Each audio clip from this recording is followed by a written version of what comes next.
Shoe? Ay, di mo ginala, papansin. Ay, Pwede kang walk ryo. Side ka. Ano mo? Pwede ka palang walk eh. Kasi puro lalaki. May number ka?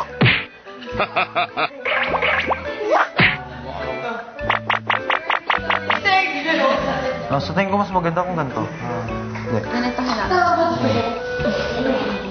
Tatakpan natin yung mukha. Ang di alam ng iba, si Myrtle, may tinatago palang sama ng loob.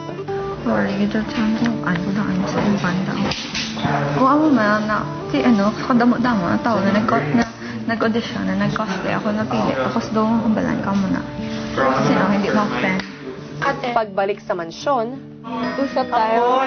Kasi minsan na-offend ako sa mga sinasabi mo. Hindi mo naman yun ginagawa in the past. So, ngayon parang iniinis mo ako. So, naninibago ako and sometimes parang na-offend ako. Yung pagbabara po sa ibang tao, like, yung parang ano po, parang dire-diretso po yung sinasabi niya. Hindi niya iniisip if masasaktan ang tao or hindi. Kanina, no-compare mo ako kay Gia. So, alam ko naman maganda si Gia. I don't really care. Ha? Parang in effect, parang sinabi, mabuti na lang hindi si Gia nag-audition. Parang ako parang na ano. No, I was asking buti hindi siya nag-audition kasi di ba fellow cosplayer mo rin siya. Yes? What do you mean by Oh my that? God. I wasn't saying that she was prettier than you. Hindi, seryoso. Seryoso. So maybe na-misunderstand ko. May times po na hindi po talaga kami nagkakaintindihan. And nagkakatampuhan kami. Napapansin din ako eh. Ha? May napapansin din ako. Ano? Wala, tanong mo lang si Judge.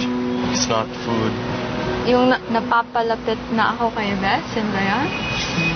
I guess po, nasasaktan siya. Ting nakikita niya po na may ginagawang sweet things para sa akin si Eves.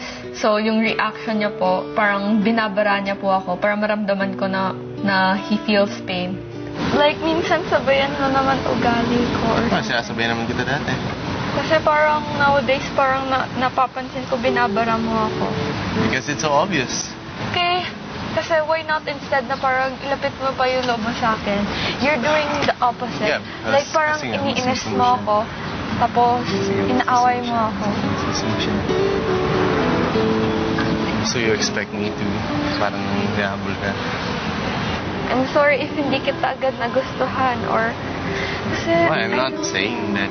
Pero kasi sinabi na dapat mo ako gustuhin, di ba? Hindi naman ito pinipilit. Bakit ganun sikip sa'yo ngayon? Defense mechanism po. How he copes with things po. Pwede natin ibalik sa dati. Like, lose all the awkwardness. Well, hindi naman ako naging awkward. Tapos hindi mo na ako barahin. Balik tayo. Or, Sa dati. Yung parang close tayo and nag-open up tayo lagi. close naman tayo.